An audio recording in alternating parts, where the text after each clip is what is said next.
Добре дојдовте. Денес ќе зборуваме за нешто што е дел од секојдневието на скоро сите нас – социјалните мрежи. Тие се наш прозорец кон светот, ама и свет за себе. Па, ајде да нурнеме во оваа тема и да видиме како можеме да го направиме нашето дигитално искуство што е можно подобро. Еве што не чека денес. Прво ќе почнеме со основите, ќе ги видиме позитивните страни, потоа ќе ги истражиме искриените ризици, ќе поминеме низ неколку клучни правила за паметно користење, ќе видиме што значи да се биде добар дигитален граѓанин и на крај ќе зборуваме за она најважното, како да се најде равнотежа. Добро, ајде да почнеме од почеток. Пред да навлеземе во правилата и можните опасности, мислам дека е важно прво да сфатиме зошто воопшто ги сакаме социјалните мрежи. Што е тоа што ги прави толку мокни и, корисни? Значи, што се уствари социјални мрежи? Ако го поедноставиме до максимум, тоа се нашите дигитални места за седенка.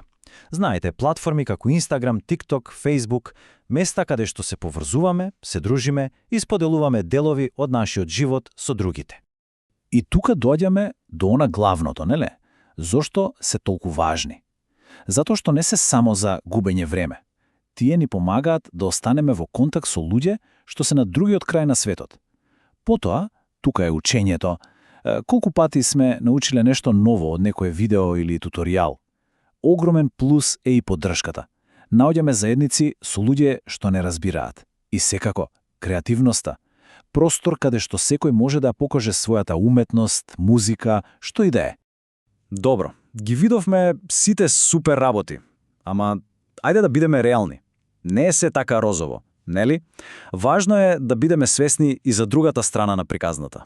Време е да ги осветлиме тие скриени ризици. И тука доаѓаме до клучното прашање. Дали онлайн светот е секогаш безбедно место? Колку и да сакаме да кажеме да, одговорот за жал не е секогаш таков. Генерално, може да ги групираме опасностите во 4 главни категории. Прво, сайбербулинг или онлайн малтретирање, нешто што за жал е премногу често. Потоа, лажните вести, кои шират дезинформации со брзина на светлината. Трето, и многу важно, приватноста. Нашите лични податоци можат лесно да бидат злоупотребени. И на крај, нешто со што сите се бориме – прекомерната употреба. Знаете, кога ќе сфатиме дека сме поминале сати скролајќи без цел. Сега откако го кажавме сето ова, целта не е да се плашиме. Никако. Всушност важи толкму спротивното. Оваа реченица кажува се: знаењето е најдобрата одбрана. Кога знаеме што се случува и како да се заштитиме, тогаш контролата е во наши раце. Знаењето е моќ, буквално. И токму тоа знаење не носи до најважниот дел од целава приказна – конкретните правила за паметно користење. И веднаш да расчистиме нешто. Ова не се ограничувања. Гледајте на нив како на алатки. Алатки кои ни даваат моќ да бидеме побезбедни. Правило број 1, и можеби најважното од сите. Треба да се преземе одговорност за тоа што го споделуваме. Затоа што, да не се лажаме, се што ќе се објави онлайн останува таму, за секогаш. Тоа е нашиот дигитален отпечаток. Тоа ја гради нашата дигитална репутација. А верувајте, денес се повеќе луѓе, од факултети до идни работодавци, го проверуваат токму тоа. Значи, што значи тоа во пракса? Многу е едноставно. Пред да се кликне објави, треба само да се застане за момент и да се размисли. Да си поставиме неколку прашања. Чекај, дали ова може да повреди некого? Дали сум 100% сигурен дека ова е вистина? И она клучното, дали со ова споделувам премногу лични информации? И ова не носи директно до правилото број 2. Проверувајте ги фактите пред да споделите нешто. Ова е огромна одговорност за сите нас. Информациите летаат, а со нив и лагите. Наша работа е да бидеме еден вид дигитални детективи, а не само пасивно да примаме и препраќаме се што ќе ни се појави на фидот. А како се станува дигитален детектив? Еве еден супер трик. 5 златни прашања. Кој го објавил ова? Дали изворот е веродостоен? Што точно се вели? Кога е објавено? Можеби е некоја стара вест? Каде се случило? И најважното, зошто некој го споделува ова? Верувајте, само со овие прашања ќе филтрирате 90% од лажните вести. Следно, правило број 3. Заштитете ја приватноста. Замислете си дека личните податоци се како некое скриено богатство. Не би го оставиле на улица, нели? Епа, исто и онлайн. Приватноста не е нешто што ни е дадено. Таа е нешто за кое мора активно да се грижиме. А како? Еве неколку конкретни чекори што може да се направат уште денес. Прво, наедноставното, направете ги профилите приватни. Второ, редовно проверувајте ги поставките за приватност. Платформите постојано ги менуваат. Трето, основно правило, прифаќајте барања за пријателство само од луѓе што навистина ги познавате. И четврто, пазете со споделувањето локација. Ова се стварно мали, едноставни чекори, ама прават огромна разлика. Добро, досега зборувавме за тоа како ние да се заштитиме. Ама приказната не завршува тука.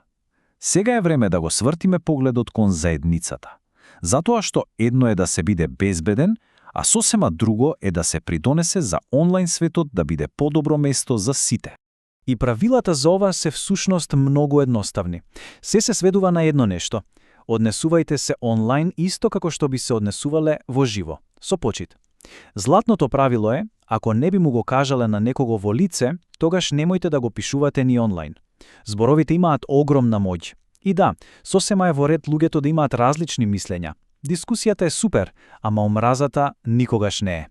И ако треба да се запомни само една работа од целиот дел, нека биде ова. Толку е лесно да се заборави, нели? Ама зад секој профил, зад секој коментар, зад секој аватар, стои вистински човек. Со вистински чувства. Емпатијата е клучот за се. И, конечно, стигнуваме до последниот дел. Можеби и најголемиот предизвик за сите нас денес. Како да се најде рамнотежа? Како да уживаме во се што нуди дигиталниот свет? А при тоа да не го заборавиме оној вистинскиот, реалниот свет надвор од екранот? Мислам дека сликава кажува се, зарем не? Колку и да сакаме да го споделиме секој момент онлайн, вистинските, најдобрите спомени се случуваат токму кога телефонот е во джеп. Тие се случуваат тука и сега. Најважните работи во животот едноставно не може да се доживеат преку екран. А како да се постигне таа рамнотежа? Еве 3 супер стратегии. Прво, да се обидеме да го ограничиме времето пред екран. Второ, да најдеме хоби што нема апсолутно никаква врска со екрани. Спорт, читање, шетање, било што. И трето нешто што е многу моќно. Од време на време да се направи дигитален детокс. Еден викенд без социјални мрежи. Пробајте, може да се изненадите колку добро ќе се чувствувате. И со тоа, кругот се затвора. Заклучокот е всушност многу едноставен. Социјалните мрежи, тие не се ниту добри, ниту лоши. Тие се само алатка. Моćна алатка, да, ама како и секој чекан, може да се искористи за да се изгради нешто прекрасно или за да се уништи нешто. Се зависи од тоа кој го држи. И за крај, да ја оставиме оваа мисла да не води. Уживајте во дигиталниот свет. Тој нуди неверојатни можности. Ама, правете го тоа секогаш со отворени очи и со добро срце. Бидете свесни, бидете внимателни, бидете добри. На крајот на денот, какво ќе биде нашето онлайн искуство, зависи само од нас.